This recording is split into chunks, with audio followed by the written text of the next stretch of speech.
আসসালামু আলাইকুম। প্রিয় দর্শক, আজকের পর্বে করে দেখাবো শীতের শুরুতেই যে ফুলকপি, আলু আর মাছ দিয়ে খুব মজার একটা তরকারি। তো এই ফুলকপির এই তরকারিটা খেতে কিন্তু খুবই মজা লাগে। আশা করছি ভালো লাগবে।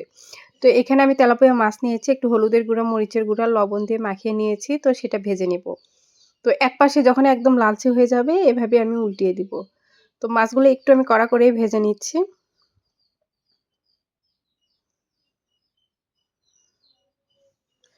তো এই মাছগুলো কিন্তু আমার ভাজা হয়ে গেছে। এগুলো আমি উঠিয়ে নিব। তো এই সবগুলো মাছ কিন্তু এভাবে আমি উঠিয়ে নিচ্ছি। এখন এই তেলের ভিতরে আলুগুলো একটু ২-৩ মিনিটের মতো ভেজে নিব। তো এভাবে নেড়েচেড়ে আলুগুলো আমি ভেজে নিচ্ছি। তো আলুগুলো ভাজার পরে এগুলো আমি উঠিয়ে নিব। এখন ফুলকপিগুলো একটু এখানে ভেজে নেব এই তেলের ভিতরেই।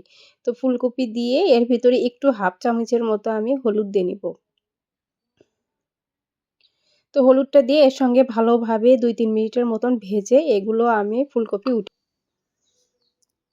তো এখানে পরিমাণ মতো সরিষার তেল দিয়েছি, 1/2 চামচের মতো জিরা দিয়েছি আর ২ টা পেঁয়াজ এখানে দিয়ে দিলাম।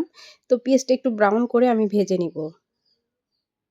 তো পেঁয়াজটা একটু লালচে হয়ে এসেছে। তো এরকম করে ভেজে নিতে হবে। আর এখানে আমি একটু জিরা বাটা আর একটু পেঁয়াজ বাটা দিয়েছি। ঝোলটা একটু গাঢ় হয়ে যাবে। তো দিয়ে এর সঙ্গে মিশিয়ে নিলাম। এখন ১ চামচে উঁচু করে আমি আদা রসুন বাটা দিয়ে নিলাম।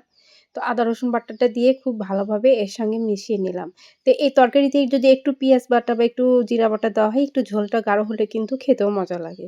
তো এখন কিন্তু ১ম এ আলুটা দিয়ে দিলাম। যেহেতু আলুটা সিদ্ধ হতে একটু দেরি হয়ে যায়। তো ঝোলটাও আমার এই মসলার সাথে কষা হবে, আলুটাও সিদ্ধ হয়ে যাবে। তো এখানে পরিমাণ মতো মরিচের গুঁড়া আর একটু হলুদের গুঁড়া আর লবণটা দিয়ে নিলাম। দিয়ে খুব ভালোভাবে মিশিয়ে নিচ্ছি। তো আলুটা কিন্তু এভাবে এর ভিতরেই মসলার ভিতরেই কষে একদম সিদ্ধ করে নিতে হবে। তো আমি ২-৩ টা কাঁচামরিচ ফালিয়ে এর ভিতর দিয়ে দিয়েছি। তো আলুটা কিন্তু বেশ ভালো আমার কষা হয়ে গেছে। তো এখন ভেজে রাখা ফুলকপিগুলো দিয়ে দিলাম। দিয়ে নেড়ে-চেড়ে খুব ভালোভাবে আমি কষিয়ে নিচ্ছি। তো এভাবেই কিন্তু কষিয়ে নিতে হবে। তো এখন খুব সামান্য একটু পানি দিয়ে দিলাম। মসলাটা খুব ভালো কষা যাবে। আর এই যে ফুলকপির মধ্যে পানিটাও ঢুকবে আর আলু আর ফুলকপি সুন্দর কষা হয়ে যাবে। তো এই পানিটা শুকিয়ে যাওয়া পর্যন্ত এভাবে নেড়েচেড়ে রান্না করতে থাকবো। তো এটা কিন্তু আমার পানিটা একদম শুকিয়ে গেছে, যে কষার জন্য আমি পানিটা দিয়েছিলাম। এখন এখানে আমি ঝোলের পানি দিয়ে দিব। তো ঝোলের পানি পরিমাণ মতো দিয়ে এখানে আমি ঢাকনা দিয়ে ঢেকে দিব। তো বলক আসা পর্যন্ত অপেক্ষা করব। তো আমার এই তরকারির ভিতর বলক চলে আসছে। এখন ভেজে রাখা যে মাছটা এটা আমি দিয়ে দিলাম। তো মাছটা দিয়ে একদম মাছগুলো ভিতরে আমি ডুবিয়ে দিব। তাহলে এই ঝোলটা একটু মাছের ভিতর প্রবেশ করবে, খেতেও মজা লাগবে। তো কিছু আমি এখানে কাঁচামরিচ ফালি দিয়ে নিলাম। এটা আপনার তরকারিতে খুব সুন্দর একটা ঘ্রাণ আসবে। আর কিছু ধনিয়ার পাতা কুচি দিয়ে রান্নাটা আমি শেষ করব। তো এখানে ২-৩ মিনিটের মতো রান্না করলে কিন্তু রান্নাটা হয়ে যাবে।